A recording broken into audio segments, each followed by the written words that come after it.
उत्तर भारत के एक वीरान इलाके में बसा था एक छोटा सा गांव गंधारपुर। चारों ओर घने जंगल, सुनसान रास्ते और बीच में एक पुराना श्मशान। इस श्मशान में एक अघोरी साधु वर्षों से तपस्या करता था, जिसका नाम किसी को पता नहीं था, लेकिन लोग उसे सिर्फ अघोरी बाबा कहते थे। गांव में अजीब घटनाएं होने लगी थीं।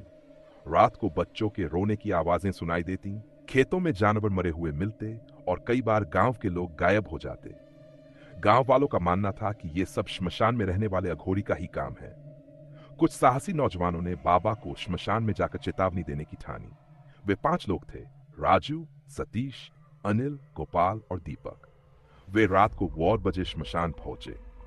चिता की राख में लिपटा, त्रिनेत्र की भांति जलती आंखों वाला वो अघोरी एक बड़े कपाल के पास बैठा मंत्रोच्चार कर रहा था।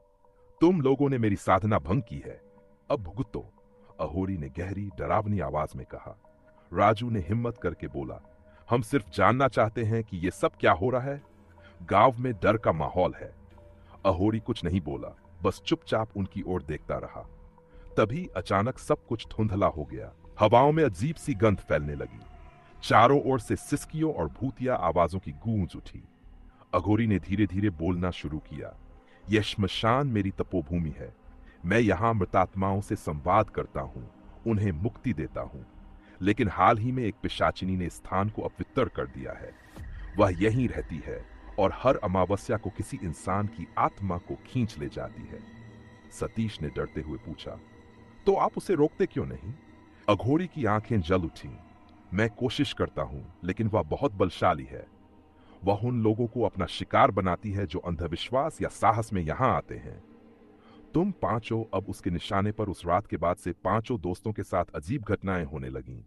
गोपाल की रातों की नींद उड़ गई। उसे हर रात सपनों में एक विकृत महिला दिखाई देती, जो उसे बुलाती और कहती, मेरा नाम लो और मैं आऊंगी। दीपक की मौत सबसे पहले हुई। वह एक सुबह अपने कमरे में मरा हुआ मिला। उसकी आंखें बाहर निकली थीं और मुंह खून से लथपथ। डॉक्टर कुछ नहीं समझ पाए। अनिल पागल हो गया। वह हर समय वो आ रही है, वो आ रही है, चिल्लाता रहता। राजू और सतीश ने तय किया कि अब उन्हें फिर से उस अघोरी बाबा के पास जाना होगा। इस बार बाबा ने उन्हें एक खास रक्षा मंत्र दिया और कहा, अगली अमावस्या की रात पिशाचिनी सबसे बलशाली होगी। अगर तुमने उसका सामना करने की हिम्मत की तो वह या तो नष्ट होगी या फिर तुम सब। राजू और सतीश तैयार हो गए। रात को श्मशान में चारों ओर दिए जलाए गए। मंत्रों का उच्चारण शुरू हुआ। तभी काले धुएं के साथ एक डरावनी आकृति प्रकट हुई। एक औरत जिसकी आंखें खून टपका रही थीं, बाल उलझे हुए और शरीर अधजला। पिशाचिनी चिल्लाई, ये मेरा स्थान है, कोई मुझे नहीं रोक सकता। अघोरी ने त्रिशूल उठाया और मंत्रों का उच्चारण तेज कर दिया।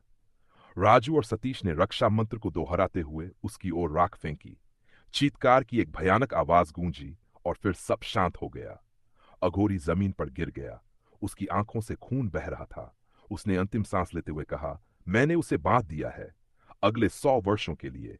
लेकिन याद रखना, डर और अंधकार कभी नहीं मरते, वे सिर्फ सो जाते हैं। गांव में धीरे धीरे शांति लौट आई, लेकिन श्मशान के पास आज भी कोई नहीं जाता। कहते हैं हर अमावस्या को वहां से किसी औरत के चीखने की आवाजें आती हैं। अघोरी की तपस्या समाप्त हुई, लेकिन पिशाचिनी अब भी इंतजार में है। समाप्त।